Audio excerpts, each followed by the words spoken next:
you, I will kill you! No one dares pry into the director's affairs without... No one dares pry into the director... Director, I wondered if... Oh, Bukov. Yeah, just the man I wanted to see. That power failure, section 4 this morning. I thought there was something wrong here. That power failure was your fault, you understand? No, Director, I checked the Human reactor. error. You seem to have picked up the germ of carelessness from Larry, but we lead an antiseptic existence here, Bukov. We don't tolerate mistakes. I should say... Human error. You seem to have picked up the germ of carelessness. Am I never to get any true cooperation from my staff in this place? Must I spend the rest of my years bearing the burden of responsibility alone? Go away. Help me, all of you. Or leave me be.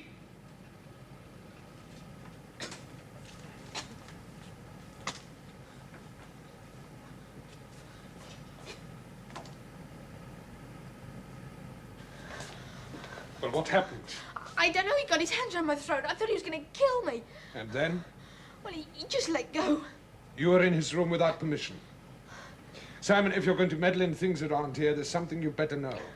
Professor Devereaux is not like the rest of us in the icebox. What do you mean by that? Just what I say. Oh, he's a brilliant man, the finest scientific mind in the world. But he isn't a human being as you and I understand the term. No, he's a new species. It's the biggest secret in the icebox. Professor Devereaux is different, Simon. A man of the future. But Dr. Bukov, I still don't see what you mean. That's enough for you to be going on with.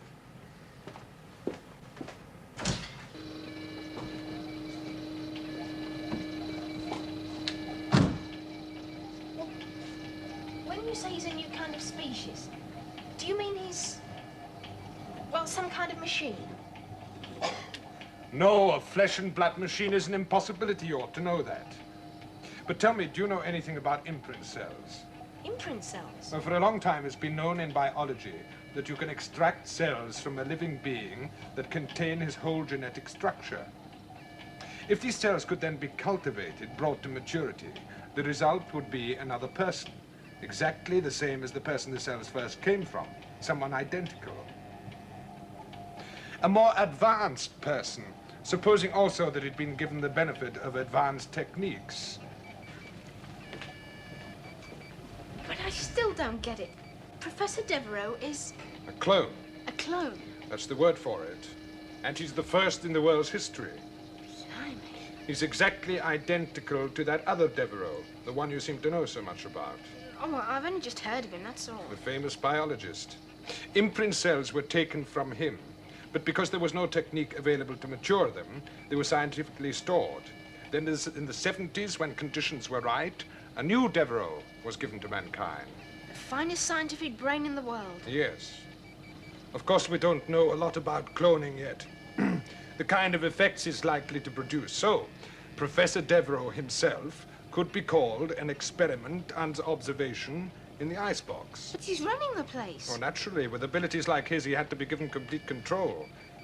But Dr. Joynton and I have been detailed by the International Commission who set up the icebox to keep him under observation and report. Oh. So that makes an incident like this evening's more important than it seems, perhaps. He seemed to go mad for a minute, honestly. But a moment later... Yes? I don't know.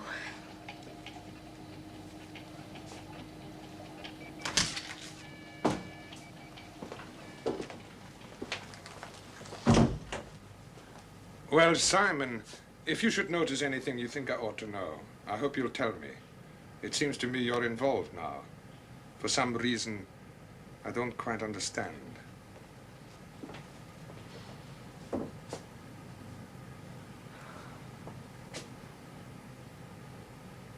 Cassettes, music tapes, reading matter. There. You can't complain you're being harshly treated. But I want you to stay up here and cool your heels for a while.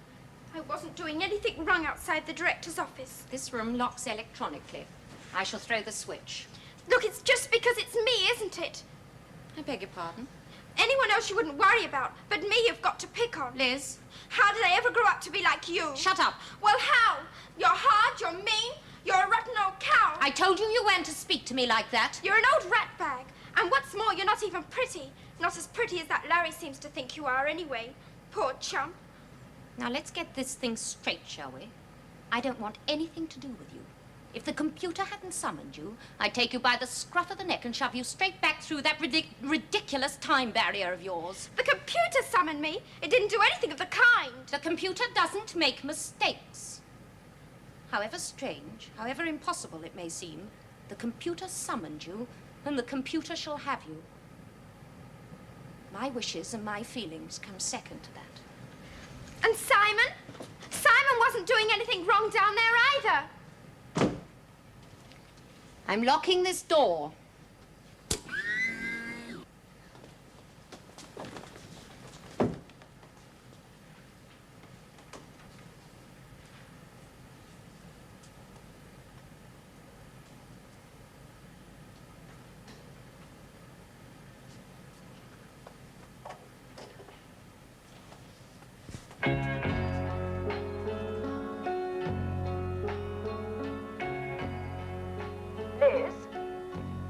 Liz? Mummy, it's locked.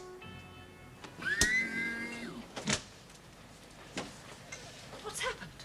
Can't you see I've been locked in? Yes, but why? Because Beth thought I should be. Simon and I were just having a bit of a prowl around the director's office and she put me in jail for it. The director's office. Simon wanted to find something out if he could. Oh, Mummy, why is Beth like she is? I can't understand it.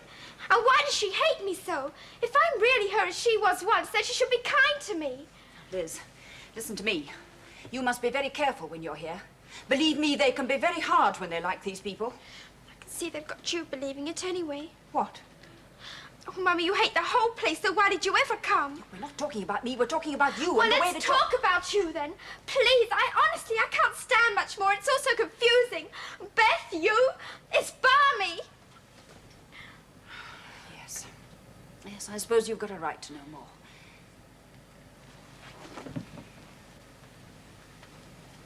Well, Liz, it all began, as I told you, in the late 70s when we lost our home. Mummy, how did that happen? Your father's business failed. Daddy. He'd never really been very successful, you know, Liz. Times were bad, and he took a big chance and lost. So we all had to look for another way of living. But why? Beth had the idea of coming here to the icebox in 1980. When did she change her name to Beth? That same year. She'd gone in for what was called an intelligence enhancement course. Oh, it's quite a common thing today. It's supposed to extend a person to the limit of their capacity. But in Beth's case, it seemed to bring about a change of personality. She was just completely different. I could hardly recognize her as the girl she'd been before, as Liz. I often wondered if she took the course before it was completely safe to do so. I've heard of similar cases. Anyway, that's it, Liz. You became Beth. And I came here because there wasn't anything else to do. And also, I still wanted to be near her in case someday she should change back. It's been hard for you, Mummy. But... Yes?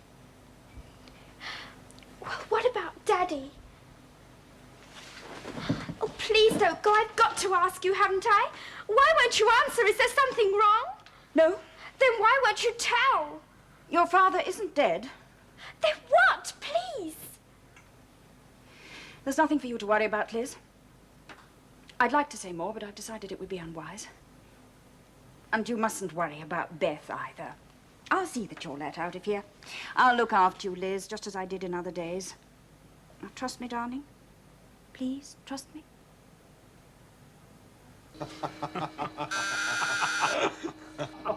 All hands on deck. Action station. Get fell in. One day that woman will drive me round the bend. Don't make it a long journey. There you are. One for you, Bukov. Thank you. One for you, Simon. One for you, Liz. The director, of course, has his dosage delivered privately. One for you, Beth. And one for you, Larry. Well, here's to the next 100 years, my children. Kia ora. Kia ora. Kia ora. Well, come on, let's have a try. No, I don't want to. What are you afraid of? It's a standard form of relaxation around here. No, not yet. Look, she doesn't have to, she doesn't want to, does she? Sister, if you don't change your ways, I'll have to believe you're as bad as Beth. Oh, that's an awful thing to say. Beth?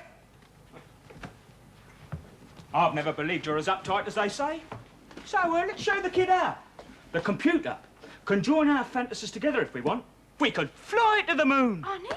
Yeah. I'm busy, Larry. Surely you can see that. What is it I like about you, anyway? The slick way you draw up a schedule. Fly to the moon, Larry? Really? Sure. The computer can do anything for you once you're plugged in. You and I could really fly to the moon? Why not? Oh, look, Liz. Then let's do it. Terrific. Now I know why I came to this place. To find a right girl to get lost in the stars with. Come on. If I remember rightly, Larry, you came to this place because you've been found redundant at home and needed a job. Your work was just good enough for us to accept you. Oh, the lady speaks nothing but the truth, don't worry. But I sometimes wonder if she believes in anything, apart from those personnel reports she has to write. Okay, kid, blast off. Oh, look, wait.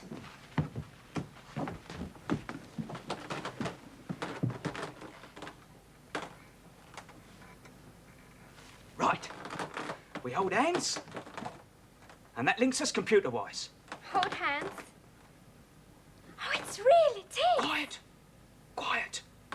Deep fantasy now.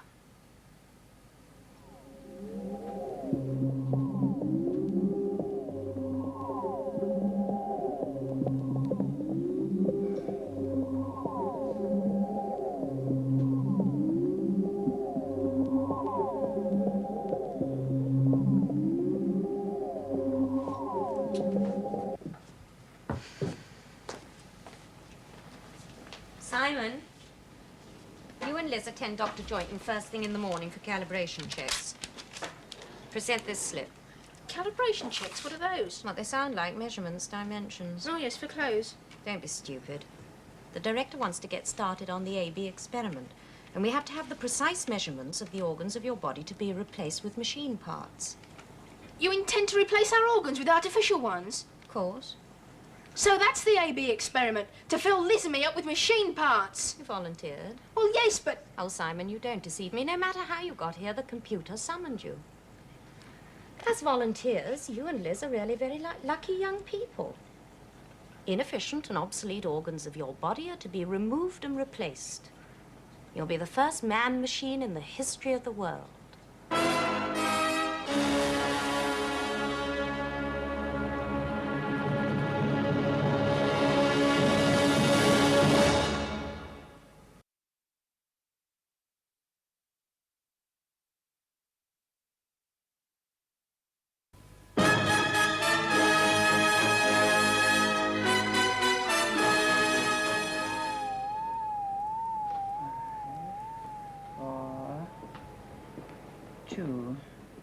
Dr. Joynton? And 005. Right, Director. That's your date. Out of harness, kids. All through. Feed those calculations into the computer. Make sure there's no margin of error. Of course, Director. And double check the specifications for the boy's new heart. That's an area we can't have the least deviation. Yes, Director. I shall want you to do the surgery yourself, Dr. Joynton. Thank you, Director. We can set a tentative date 2 weeks from today. I think that settles the matter of the internal organs. Now, there remains the matter of the limbs we intend to replace. Oh, yes, certainly. Well, Liz, come along. You better come along with me. What for?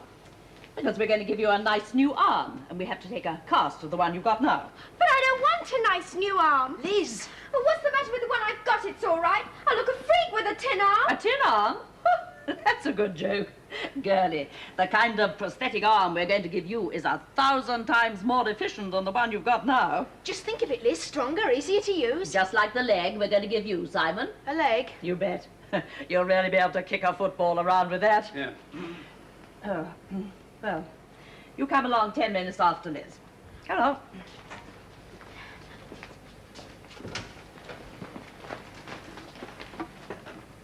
Simon, Yes, Director? never enter my office again. You hear?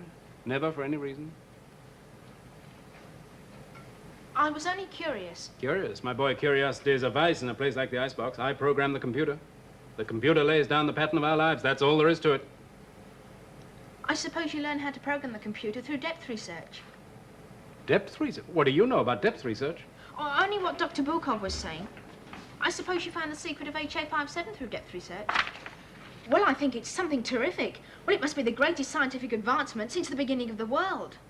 So you're concerned for the advancement of science, are you? Yes. For its own sake, in complete detachment, beguiling innocence. If you had the luck and the ingenuity, Simon, you could make your name ring from pole to pole. Check? Check. You could emerge from your period in the icebox as the greatest scientific innovator of all time. The inventor of the longevity drug. Oh, no, I didn't mean anything. Don't lie to me, boy. People of far greater moment than you would like to get hold of the formula that I and the computer have perfected. But it won't happen. But, Director, The formula is well guarded. Personal to me until...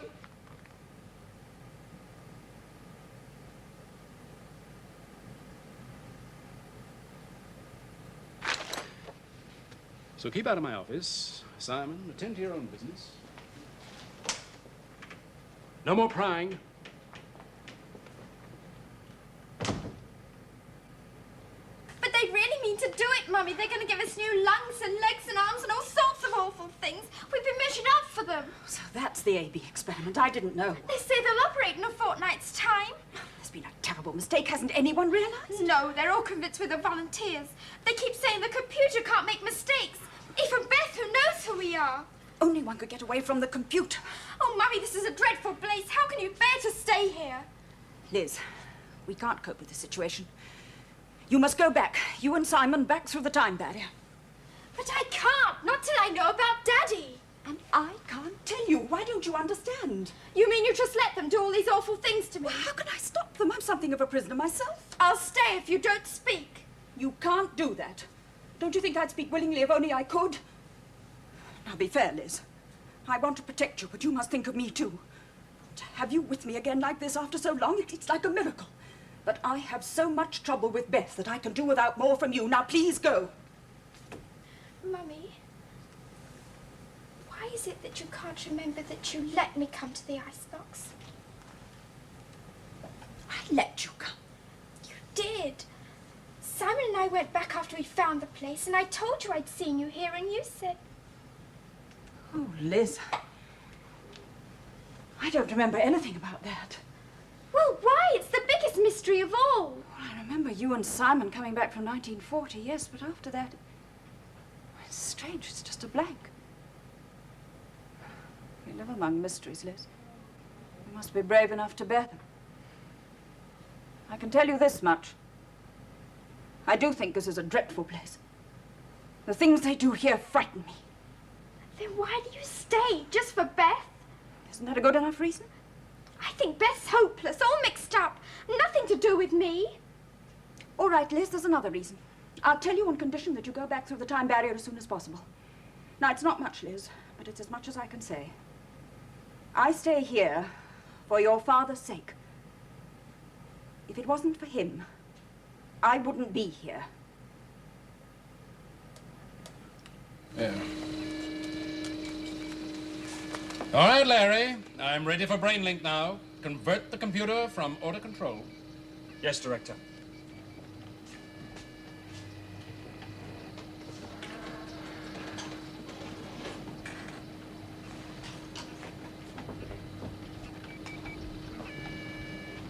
And now he is one with the computer.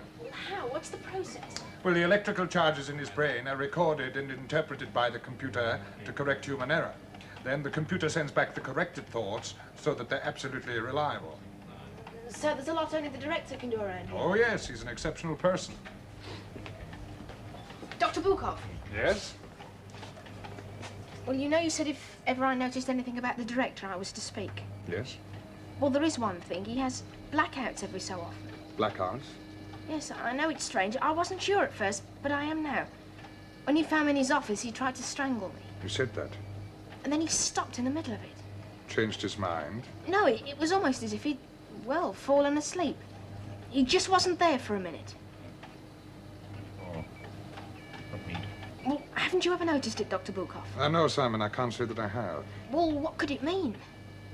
Well, as I told you, a clone is a new species of human being. It's always possible. Bukov, We've got power surge on the number 14 channel again. Maybe you'd better have a look. Of course. Say nothing to anyone about this.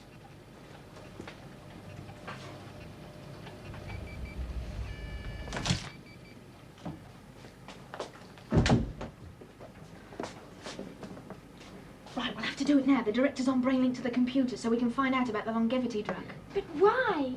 Well, we can't hang around here. Do they fit us up with new arms and legs? I didn't mean that. I mean, what does it matter about the longevity drug? Well, I promised Commander Trainer. Oh, Commander Trainer. Well, what matters more anyway? Mummy, and what's going on in this place? And Larry. What do you mean by that? We were getting on just fine with him in the fantasy room, weren't you? Well, he's fun, isn't he? He makes me laugh. You never do. And while we're All on the right, subject... I didn't mean to start anything. This doesn't matter. You two okay? Lovers tiff, eh? My, I reckon we haven't had one of those round here since they sunk the foundations. Keep up the good work, kids. Look, Liz, I've got to find out. Can't you understand?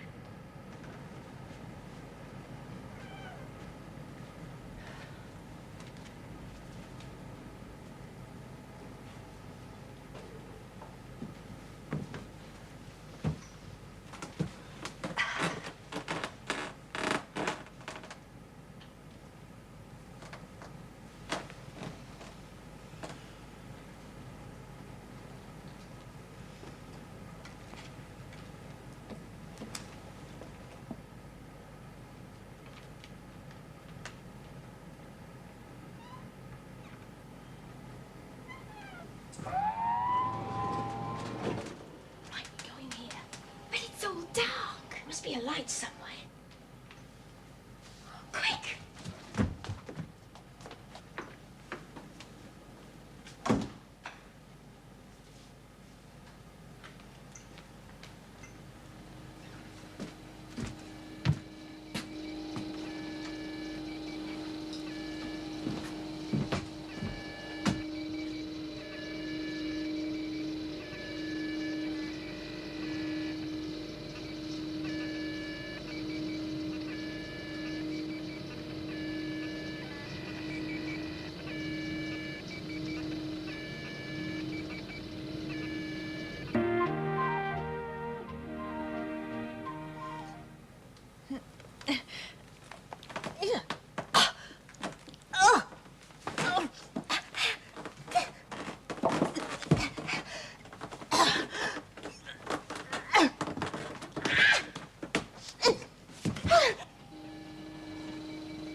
Glows. What's that for? Come on, we better get out of here while we can.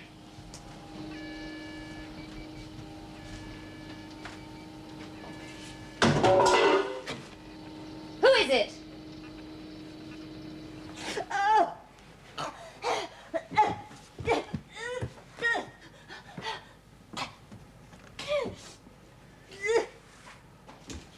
You two again?